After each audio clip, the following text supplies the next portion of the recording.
Hello, gorgeous being. Welcome to the Earth and I YouTube space. I'm super grateful that you came across this video, or if you are a part of the community, so thankful for you. Either way, welcome, and I'm sending you whatever you need in this present moment.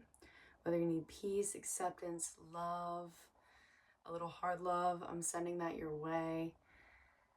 And I would love for you to just kind of let yourself engage fully with this video and let it find a home in your heart. Today's video is going to be on seeing the shadow, creating the space to see the aspects of self that we do not want to see,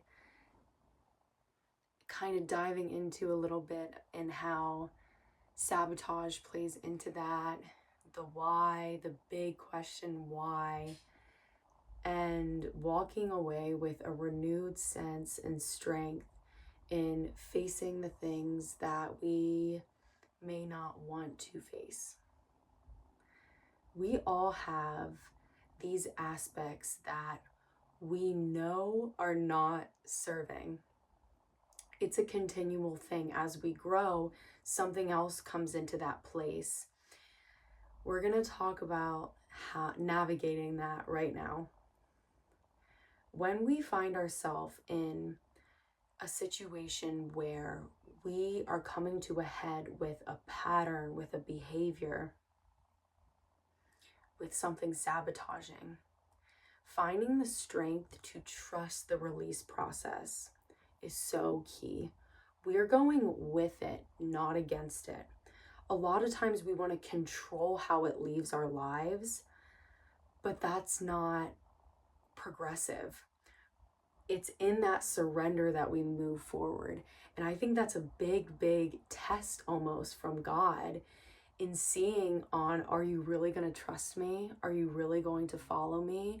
Or are you going to try to fight and control what the next step is from here? I guess we can back up from there. And a lot of times what we're dealing with in these situations is an aspect of unseen information that has come to light, a sabotaging behavior, or simply something that doesn't fit. It doesn't have to have a negative connotation. When we find ourselves in those positions, a lot of times we need deep, deep, deep forgiveness and vulnerability. Sabotaging is something that we find ourselves in for a variety of reasons. A big one is that we have this subconscious agreement that we aren't worthy of X, Y, and Z. So when we find ourselves in a situation with X, Y, and Z, we're going to do something that we know is going to pull us out of this present moment and revert us to old ways. I want you to remember that the next time that you find yourself in a situation where you feel like you're being drawn into darkness, like suffocated almost. Think about your triggers just your triggers in general. The way that it feels so heavy that you just don't want to do anything. You just want to escape almost. See what unconscious agreement pops into your head as you create the space for it. It's so powerful in those moments when you consciously create space, because every part of you just like, oh my gosh, the light.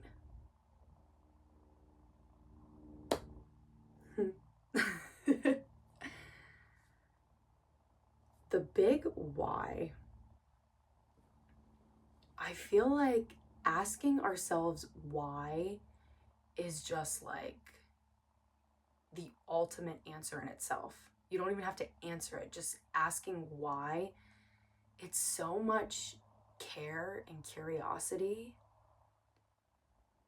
that it doesn't even require a response.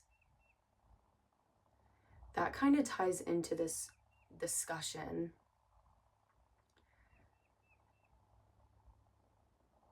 Because shame really plays into the development of one's shadow. one's unseen, one's sabotage. And when we can really feel that and empower ourselves to ask why, we break down a wall, and then we continue doing it. Continue breaking down walls until you're kind of left with this gem that's been so protected. And now you're holding it in your hand and you can allow it to shine and show its gifts to the world. And those walls have been made up of sabotaging behaviors, unhealthy choices.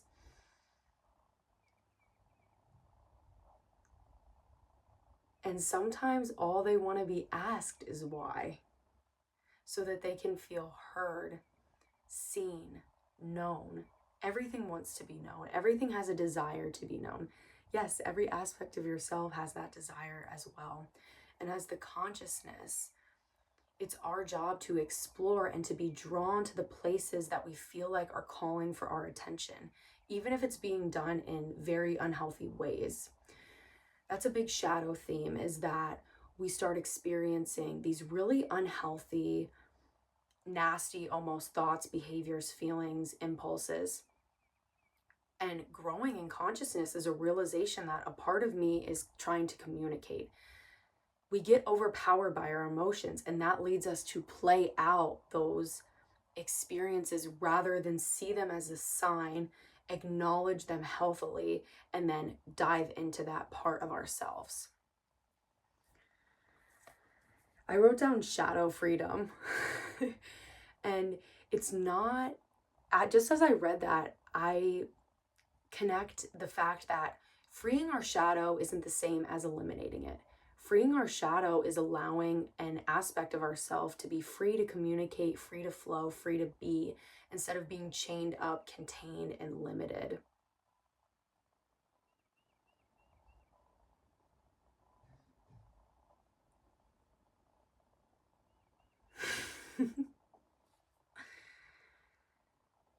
Learning to follow where we're being called without question is such a slippery slope. Yet that is really being in flow when we just go. And it's finding and creating that perfect space to then question. I realize curiosity is king. It's amazing. It's everything. But it's only at the correct time. It's only in alignment that can really flourish. Sometimes when we start asking too many questions, that can kind of dig us into a hole and get in our head. But when we follow the impulse, that's when we really get exposed the whole. We can see the whole. What brought that up is in our sabotaging behaviors. I am not for restriction. That is something that in my experience is counterproductive. You have to follow those callings, those behaviors, and consciously see where they're leading you. Let's make this into an example. If one of your behaviors is drinking wine, and you just reach for the wine bottle, blah, blah, blah, but you come to a point where it's like, okay, you're awakening. You're like, I need to stop. I need to completely stop. And you just completely cut wine off fully. There is a part of you that has developed an energetic connection with that outlet. This isn't the case for everyone, but this is my explanation of why I don't ever feel the need to restrict. If you are able to consciously engage with that outlet, that wine, this can be anything, from a new state of consciousness and walk the same path that you had walked unconsciously, you are magnetizing immensely, because that's alchemy. That's no longer allowing something to have power over you. You have power over this situation, and you are choosing to change it to expose the highness in every moving part of yourself. No matter how you feel, what aspect of yourself you feel was reaching for that bottle, you're able to go into that part, walk that path with it, and change it to serve you higher, because you get wisdom there. You understand the impulse deeper. You see the why. You know the why. You've walked the why. Experience is everything. You can sit and think about all these things. You can visualize, but walking that path, that really clicks everything. It connects all those moving bodies into one present moment. You bring all your wisdom, all your knowledge, all your intention now, and you go forward. I come back to shame because I feel shame restricts so much, and you can only love yourself into change. You can only love yourself into true transformation. Isn't that gorgeous? You can't shame yourself into it. You can't push yourself. You can't force yourself. It won't be sustainable. The only way to find that true shift is to love yourself into it, to nurture and nourish. Aww. Everything is just so perfectly designed. It's absolutely stunning. And that just sparked thought about, the growth of a flower, a butterfly's transformation, the birth of a bird from its egg. It's also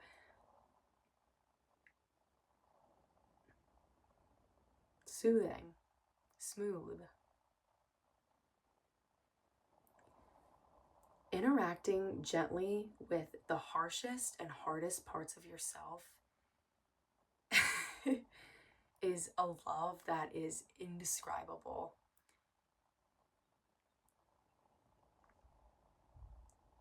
Realizing that there's nothing wrong with you, there's nothing wrong with the things that you're doing. Sometimes you're just being called to shift and ascend and face things from a brand new perspective.